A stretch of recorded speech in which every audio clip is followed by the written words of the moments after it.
We have with us a gentleman who is no stranger to the Observer, NTA political leader, former Commissioner of Police, Mr. Gary Griffith. Pleasant good evening to you, sir. Hi, good evening to you and to your many listeners. Yes, thank you so much, Gary. First of all, let's get off on this immediately. Today, the NTA, the National Transformation Alliance, made it quite clear in their drive to transform Trinidad and Tobago. The NTA is pleased to announce that they are seeking candidates for all 41 seats in the upcoming general elections, and they invite individuals to join any of the 41 campaign teams. And you said in March, according to the release in March, the NTA will start announcing candidates for certain seats. So they're telling folks, so please send your full name, contact numbers, and voting address to the email address, which is ntaistheway +41 @gmail.com. And we'll put up on the screen for you throughout the night. So folks, if you're interested, please, the NTA is calling you out.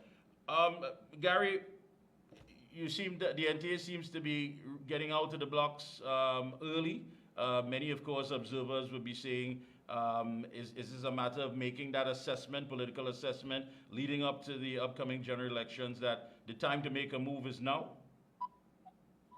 Yeah, well, definitely. Carnival is over. Carnival knows that. So it's from one carnival straight into another. And this carnival is usually the bacchanal in Trinidad and Tobago, which is general election politics. We're out of the blocks, and we are moving ahead. I am very scientific, very strategic in anything that I do. So every single thing that is done and said, we put a lot of emphasis on it. We do not operate based on knee-jerk comments. You know, many times we've seen political leaders make one-line statements and it comes back and it affects them for years after. I am very strategic in what happens. This decision for us to buy and ensure that we, for all 41 candidates, is based obviously on us analyzing the situation on the ground and understanding what needs to be done. Having said that, as I said, many times people are very emotional, very affiliated to their political party. Whether you be PNM, UNC till they die, whatever. The facts, however, and regardless of what you say, as much as people may hate the UNC as much as they want, unless there is some degree of alliance between the UNC and any other political party, that political party could never get in government, and the UNC could never get in government. So as much as they would, I know there are people in the UNC that have been bleeding the ears of the hierarchy to want to go alone. It is either they are being heavily paid by the PNM or they are as dumb as you can get. Sadly, those persons get into the ears of the UNC. It is going to speak a repeat of 1981, 1991, and 2007. Straightforward as that. There is no snowball chance in hell the UNC could ever win on its own. The persons who support that third constituency, moving all the way back to from 1981 when it started with the UNR, regardless of how much you might despise the PNM and the UNC, you go on your own, you are just trying to ensure that the PNM's victory would be increased. So say, for example, there is a three-horse race this time around. What is going to happen is that the PNM will not lose any of their 22 seats, but most probably they would win 3 other seats, probably Moruga, Shogunas East, and Sawa Barataria, similar to what happened in 2007, that it could be 25-16. If there's a unification, you will get a repeat of what happened in 1986 and definitely 2010. So after all of that, we can't sit down and wait for other political parties to make the decision to do what is right, what is appropriate. So I have to make sure that we are on our footing. I give the assurance that third constituency of those 100 to 150,000 voters that we intend to get in government, whilst at the same time we are not going to be used, we are not going to be seen as an avenue for persons to get into government and throw us at the doorstep. I have indeed been disappointed to see the hierarchy of the UNC. Sometimes for weeks they cannot communicate with us because they said they're busy, not busy doing what I don't know. But again, so be it. They have their political party to run, we have ours. I have a constituency of 150,000 odd to represent. I would be meeting with the other political parties if they come up with some bright idea to say that they want to us to all go alone within the 41 seats. That again, it would be disappointed because, as I said, unless all of the political parties get together, you are never going to see a repeat of the PNM. And I think that is what the vast majority of the country want, even that of those that support the PNM. So that is what I have done basically. I've been very strategic. I am playing this chess game in a very clinical manner. And if it is that persons do not want to understand the dynamics of the politics because of being small-minded, because of wanting to stay in one area specifically and have people whisper in their ears and not understand and appreciate the value of that third constituency, well, then you're doomed for a repeat of 2015 and 2020. Yeah, and I think there are people who will be saying, listen, we have to put our best effort out there and unite in order to bring about that change. And we're hearing it from all quarters of society saying that, these fragmented groups, whoever they may be, they're not going to serve any purpose besides just perhaps maybe splitting or just wasting the electoral time. We need to be under one umbrella to make this change possible for this country. One of the things interesting that in the release from the NTA is that you invite all patriots with or without political experience to join on the journey to transformation. Now, many times people would say, listen, I don't have, I'm not academically inclined, I don't have the experience, but there are many people where their heart, of course, in the interest of Trinidad and Tobago is definitely in the right place, and sometimes they are sidelined. So it brings me to this point, and listening to what you're saying, what are some of the things the NTA is not going to compromise on this journey of transformation? Well, one, definitely, and I think that has been the biggest problem between us and the UNC at this time. There have been individuals who have been affiliated with gangs and wrongdoing, and I have no intention to compromise the ethics, the principles of the NTA to associate ourselves with individuals who feel that they are going to use the NTA to get into government, to go back to give $5 million state contracts to gang members for building a $50,000 box train. And those are the individuals who unfortunately seem to have the ears of the hierarchy of the UNC. They know very well that Griffith is going to be a thorn in their side if and when we are in government. And I am not compromising. It is non-negotiable. The country is not going to have change for exchange. I intend to make sure that we are part of a government that is we are not going to be perfect. I give you that assurance as well. We would make mistakes, but I'm not going to have unforced errors. That only happens and should happen in lawn tennis, not in politics. I am not going into a government where I know there are persons who are definitely affiliated with gang members who play with that perception of believing that you can play with filthy animals and not get fleas. And if it is that they believe that they're going down that road, they are not going to be part of the next government. That is non-negotiable. I am not going to go into a government with persons who believe that they're going to use the NTA for their own personal endeavors that can actually have a repeat of what we're seeing right now. The reason why there's been a major increase in crime has always been because of the PNM changing gang members' names to community leaders, giving them tens of millions in state contracts. The information I have, what caused the decline in murders in late January this year, has been because of tens of millions of dollars being pumped into certain areas in the community, and they believe that is going to, it is a plaster on a sore. When those funds have been utilized, exhausted from purchasing more weapons, more drugs, hiring more gang members, that they are going to now target the other gang members to get their contracts via elimination. It doesn't work. So Gary, basically what you're saying is that this is not just going to be about optics. I mean, you're talking about genuine change where definitely you know where the problems lie and you're not going to have a repeat of it. Is that clear? Yeah, definitely. So let me clarify. Many times you have these political meetings, and you would have seen that the NTA, we are not part of the political meeting right now with the UNC. I am not going to be part of meetings where we are just going to have people cry and complain. I mean, I could voice my disappointment when we had the first anti-crime talk. They brought in a person who was a pathologist. He started off in 1954 speaking about a body that was found.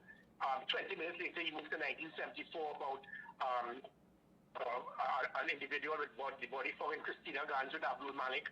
We then had a political scientist stating that every time she hears a gunshot, we should call a state of emergency, which triggered an emotional response. Those are the things I'm not here for. I'm not here for the cosmetics. I'm not here for the song and dance. I'm here to find solutions. So what you're going to see with the NTA, we are going to find solutions. We are going to find policies. We are going to find people, the best in the country, regardless of your political party card. So going back to that point you spoke about, when I speak about bringing people with very little experience in politics, that is what this country needs as well. When you look at individuals such as Kevin Ramnarai, and I'm going to call names, Kevin Ramnarayan had very little political experience pre-2010, but he proved to be one of the best politicians we had from 2010 to 2015. We had other individuals, a lady by the name of Gayelle Griffith, no political experience, but she had the charisma, the capability, the intelligence to be very powerful as a senator in the upper house and dealing with the aspects of the Ministry of Finance, of Foreign Affairs. So my point being is that we don't necessarily need old horses with 20, 30 years of political experience. I need young, bright, dynamic people with the capability, the charisma, the political will, and the capability to want to transform Trinidad and Tobago. What you're going to sell the platform of the NTA is not persons coming up crying and complaining about crime. Bringing somebody who looks like a Powerpuff Girl to come and complain about what has created and given this 20-point crime plan. We are looking to find the best persons available in national security, education, health, the economy, social development, sport, youth affairs, and bringing up solutions, not crying and complaining and bad talking the PNM. That is how we speak about transforming Trinidad and Tobago. We are going to be showing a roadmap towards how we are going to transform this country and preparing from now. Not something known as a manifesto, which is something that we have done for decades based on empty promises and rhetoric, but being able to do proper cost-benefit analysis, ascertain the value for it and how it can benefit the country, how we can find the best ways to cut probably 30% of our annual budget, which has been based primarily on corruption and incompetence. That is how we transform the country. And if the UNC hopefully will have that ability and wanting to transform, we will do it. What happened? Let me tell you quickly. What happened in 2007 is because Basil Pandit did not see and have the respect for that constituency. That 150,000, he said, look, I don't care about you all because we have 200, you have 150. You are the smaller part. He failed to understand the whole is greater than the sum of the parts. And he paid the political price in 2007.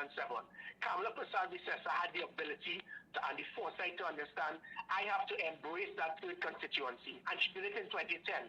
If at any time the hierarchy of the UNC continues to Basil Pandey themselves into believing that because we are bigger, we do not need you, we have no respect for you, we are going to use you, you are going to get a repeat of the results of 2007. If we find the leadership of the hierarchy of the UNC having the same charisma, foresight, and capability to appreciate and embrace that same constituency as they did in 2010, it is going to be the annihilation of the PNM and probably the best government this country has seen since 1995 to 2000. And Gary, let me ask you this. What do you say to folks who would weigh in and make comments such as, listen, you need to understand that you don't have that political leverage at this time. It is best to sit down and iron out whatever your concerns may be. Because, I mean, any right-thinking citizens would know once a marriage is formed, there are things that need to be laid out. And it's better to have those things laid out behind closed doors rather than have it come out, of course, into the open public. So what do you say to people who would say, listen, this kind of conversation or narrative in the public domain doesn't help the cause, and there needs to be some level of understanding to sit down and say, listen, we've got some concerns, let's iron it out. What do you say to that? What I would say is those people, I am not a hypocrite. I am not going to hide and make decisions behind closed doors.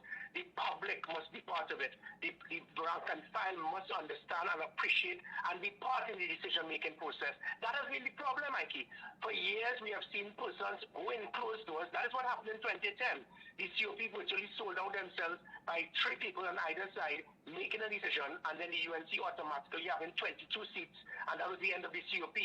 No support. The COP executive didn't have a part to play. Winston Dukan and 2 others went in that meeting and allowed the UNC to have 22 seats. Once the UNC had that, they realized, hey, we don't need you anymore. And that is my point. We need to make sure this is very open, it is very transparent, and people would appreciate that because people no longer want to have decisions being made behind these closed doors. And again, this is very healthy. It is going to ensure that we are going to have some teamwork that is dynamic, that is proactive, and it is not going to be used or utilized by 2 or 3 individuals making their own decisions, and the rank and file must just blindly support it. I think each and every member of the UNC can appreciate the fact of the value of that state constituency. Anyone who continues to underestimate the value of the third constituency, I ask you to go back to the history of the general election 1981, 1991, and 2007. without appreciating, embracing, and respecting that third constituency, it spells annihilation for any party other than the PNM. And let me add to this, Gary. Now, we've heard this so many times being pronounced by parties that are coming up, always about it's new, it's going to be different, it's a paradigm shift, it's something you've never seen before. And then sometimes, well, most times it ends up being basically the same, staying within the status quo. When we talk about change, are we going to see where the NTA is going to have their candidates being screened? Would we have that, let's say, for example, on a live stream? So those people who live in those communities could say, listen, I know Harry. Harry passes this pothole every day. Harry knows the problems of the people. Harry knows the young people who are unemployed. I like Suzanne. Suzanne knows exactly what this area needs. She was born here. She grew up here. She's in connection with the people. Are we going to have things like that change where we could actually see these things perhaps being streamed live and saying, hey, look, I like what they're doing. I like who they're choosing. Too many things are done behind closed doors, and at the end of the day, whoever comes out and is forced, and I use the word strongly, forced upon the people to say this is going to be your representative, whether you're happy or not, you simply have to take that. These are the kind of changes I'm talking about that is not going to be cosmetic, and we can see for ourselves. No, definitely, and again, not everyone could be pleased. You're not going to get every single member I agree. Here. But at the end of the day, you must have exactly what I spoke about. If we intend to make sure we do not have a repeat of political parties unifying and then it becomes a marriage of convenience and just a few months or years later, it leads to a collapse, similar to what took place in 1986 and 2010, the only way that can happen is if the rank and file can be part of the process. Not exactly as I said, is what you have just repeated. It goes along the line of making sure that in the selection of candidates, in the decisions that we make, and again, that may have been a problem with the Congress of the People in 2010, because decisions were made, and that 150,000, they moved along with it, and not knowing what was the decision made, what was the part of this alliance arrangement that would have taken place. We intend to make sure that the rank and file, they are fully aware and they appreciate it. I am also asking each and every member of the United National Congress to understand we're not the enemy. We may be a different political party. And I would ask them to appreciate the fact that the only way the UNC could ever get in government is to appreciate that constituency. Not to use us, not to see us as a necessary evil, but there are just like there'll be people in the NTA who may be concerned about working with the UNC. They don't see the bigger picture.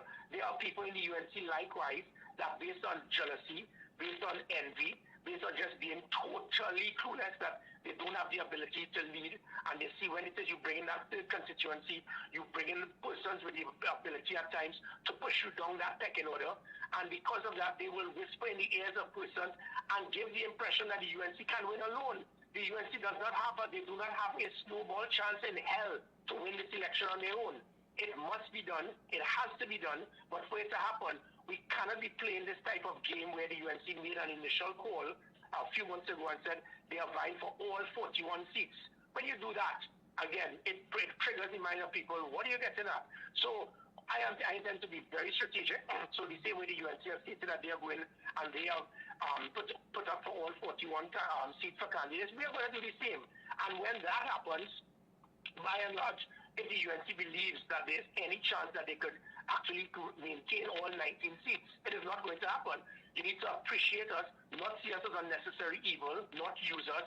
And again, the same way that you may have numerical superiority, we also have a number that is so powerful that when you add those 2,000-3,000 extra votes in those 41 constituencies, it increases your numbers from 19 to vary from minimum 21 to maximum 29, if not 31. So it is hoped that good sense will prevail, but as I said, there's going to be a strong degree of transparency and making sure the rank and file have a part to play in the decision-making process. Tell us quickly the NTA anti-crime talks. I know you did mention that. When is that going to be launched? It'll be just about very early in March. And as I said, it's not just about crime.